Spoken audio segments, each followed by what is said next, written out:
আলাইকুম রহমতুল্লাহ বারাকাতু। আমি একটা ছাতা দেখলাম দরজার সামনে রেখেছে, মসজিদের দরজার সামনে। আসলে ছাতাটা দেখতে সুন্দরই, খুব সাদা, সম্ভবত সৌদি আরবে থেকে আনা হয়েছে।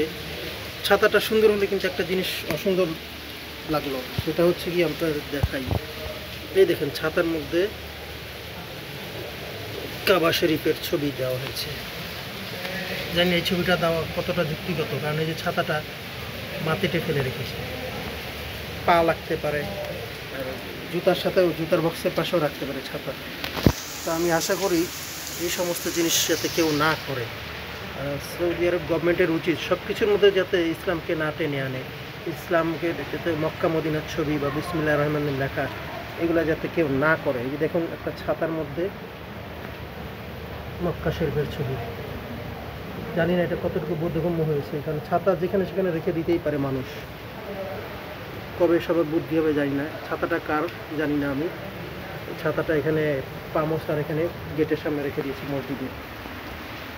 এগুলা ছোট ছোট জিনিসগুলো যদি মানুষ না বুঝে তাহলে কীভাবে হবে? এই ছাতার মধ্যে এই জিনিসটা দেওয়া ঠিক হয়নি। আসসালামু আলাইকুম, আল্লাহ হাফেজ, সবাই ভালো থাকবেন।